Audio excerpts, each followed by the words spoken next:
ज़ैनब एक बड़े से बंगले के मालिक वकास की चहेती बेटी थी। सबसे छोटी होने की वजह से उसे अपने माँ बाप से ज्यादा प्यार मिला। वो जिद की पक्की और अपनी बात मनवाने की आदी हो गई। ईद की आमान में सिर्फ चंद रोज बाकी थे। इस वजह से ज़ैनब ने खरीदारी शुरू कर दी।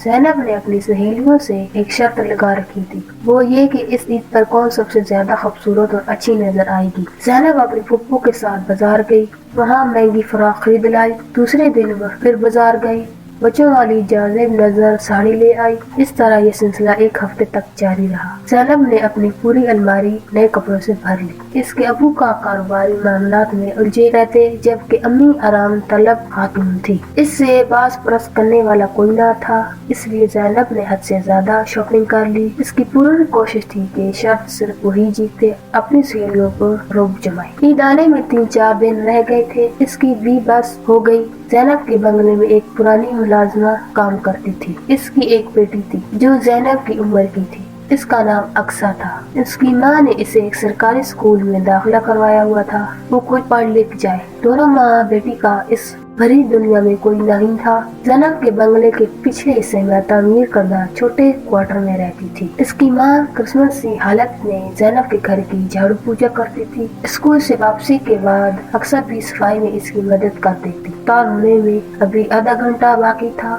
ज़ैनब को रोजा लग रहा था। वो टहलते हुए अपनी मुलाजिमा के क्वार्टर के पास से गुजरी। क्वार्टर में अक्सा अपनी माँ से नए जूते और कपड़ों की फरमाइश कर रही थी। इसकी माँ से समझा रही थी, हम गरीब लोग हैं, हमारी किस्मत में नए कपड़े और जूते कहाँ। तो वक्त की रोटी नसीब हो जाए तो हमारे लिए यही ईद है। अक्सर ये सुनकर रोने लगी तो माँ ने इसे झूठी तसल्ली दे दी कि वो कुछ करेगी। ज़ैनब को ये सब कुछ देखकर बहुत दुख हुआ। इफ्तारी के बाद ज़ैनब ने अपने लिए खरीदे गए कपड़ों और जूतों में से एक जोड़ा निकाला और अक्सर की माँ को बुलाकर बोली, माँ जी ये रख ले, मेरी तरफ से आपकी बेटी के लिए ईद का तोहफा है और अक्सर को मत बताइएगा मैंने दिया है। इसकी माँ तशक्कर भरे अंदाज में इसका माथा चूम लिया। ईद वाले दिन ज़ैनब की सहेलियाँ इसे मिलने आई तो इसे देखकर बहुत हैरान हुई, क्योंकि वो एक सादा लिबास से बेताल की हुई थी। सहेलियों पूछने पर इसने इन्हें सारा वाक़या सुना दिया। इसकी तमाम सहेलियों ने इसके जज्बे को सराहा और इस शर्त की फतह करार दे दिया। साथियों, हमारे आसपास यकीनन कई ऐसे बच्चे भी होंगे जो हमारी इमदाद के मुंतज़िर हैं। हमें चाहिए कि इन सबको अपनी खुशियों में शरीक कर लें ताकि ईद की हकीकी खुशियों से लुत्फ़ अंदाज हो सके।